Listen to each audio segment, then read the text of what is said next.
Assalamualaikum warahmatullahi wabarakatuh. Kembali lagi bersama Al-Faqih di pelajaran Sejarah Kebudayaan Islam untuk kelas 7. Kali ini kita akan mempelajari tentang kondisi masyarakat Makkah sebelum Islam. Peradaban bangsa Arab.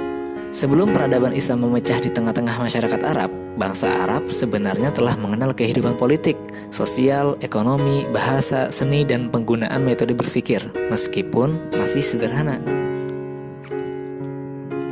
Seperti halnya pada segi sosial ekonomi itu terdapat masyarakat pendalaman atau badui yang mana dalam hal ekonomi mereka itu terjun dalam sektor pertanian.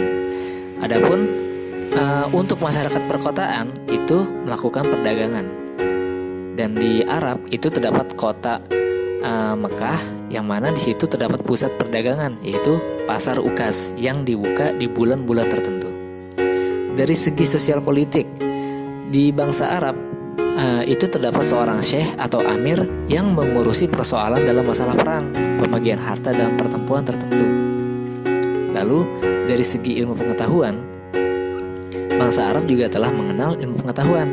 Di antara ilmu pengetahuan yang mereka kembangkan adalah ilmu astronomi yang orang-orang Babilonia ini mereka bawa dari negerinya ke negeri Arab, yang mana mereka itu lari ke negeri Arab di saat negara mereka diserang oleh bangsa Persia.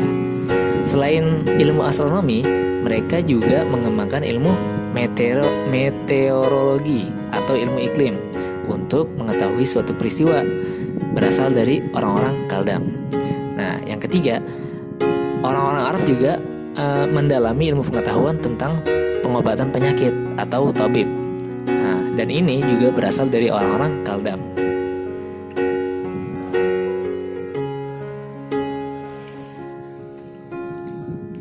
Selanjutnya, tentang agama dan kepercayaan bangsa Arab. Dalam cerita para nabi, sudah ada beberapa nabi yang diturunkan di negeri Arab, di antaranya Nabi Ibrahim. Karena itu, sejak awal ajaran tauhid sudah tertanam di masyarakat Arab. Setelah berpuluh-puluh abad, ajaran tersebut mengalami perubahan yang akhirnya masyarakat Arab banyak menyembah berhala.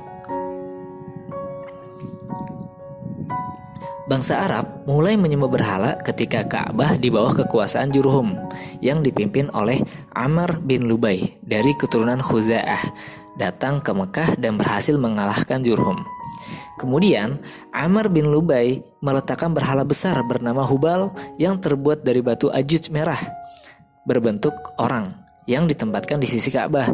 Kemudian memerintahkan ia menyeru kepada penduduk Hijaz supaya menyembah berhala tersebut.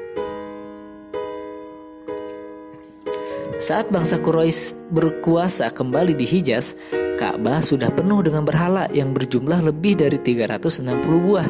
Di antara berhala-berhala yang dianggap penting antara lain adalah Lata, Uzza, Manah, dan masih banyak lagi seperti Asaf, Nailah, Wud, Yagut, Suwa, Yang, Nasr, dan Manaf.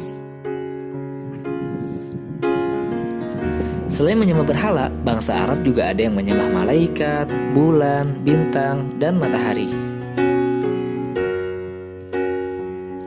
Lanjut ke sosial budaya bangsa Arab.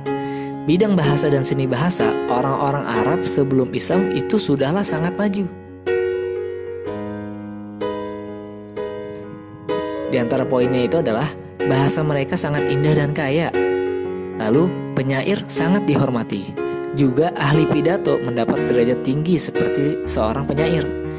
Lalu yang keempat, salah satu kelaziman masyarakat Arab jahiliyah adalah mengadakan majelis atau nadwah sebagai sarana untuk mendeklamasikan sajak, bertanding pidato, tukar-menukar berita, dan lainnya.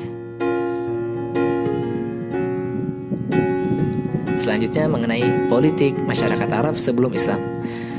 Berdasarkan teritorial, masyarakat Arab itu terbagi menjadi dua. Yang pertama ada masyarakat kota yang tinggal di kota perniagaan Arab. Yang kedua ada masyarakat pendalaman yang menggembara dari suatu tempat ke tempat lain. Beberapa kerajaan di Jazirah Arab yang tercatat ini ada Kerajaan Kindah, Kerajaan Ma'in dan Kerajaan Qotban, ada Kerajaan Saba, Kerajaan Himyar, Kerajaan Hirah, Kerajaan Ghassan, dan Hijaz. Nah, di kota Hijaz ini, kota terpenting di Hijaz adalah Mekah, tempat Ka'bah berada.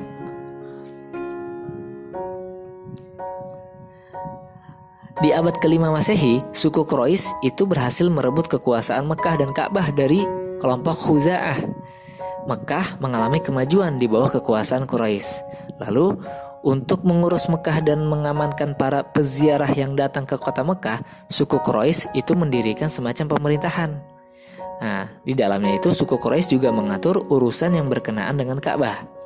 Ada 10 jabatan yang dibagikan kepada kabilah dari suku Quraisy, yaitu Hijabah yang artinya pemegang kunci Ka'bah, Sikoyah pengatur air mata Zam-Zam, Diyat kekuasaan hakim sipil dan kriminal, Sifaroh kuasa usaha negara atau duta, Liwa jabatan ketentaraan, Rifadhah pengurus pajak bagi fakir miskin, Nadwah jabatan ketua dewan, Khaiman pengurus balai musyawarah, Khazinah jabatan administrasi keuangan, dan Azlim yaitu penjaga panah peramal untuk mengetahui pendapat para dewa-dewa. Cukup sekian untuk pelajaran kita hari ini, semoga bermanfaat. Jika ada pertanyaan, tulis di kolom komentar ya. Terima kasih, let's go. Oke.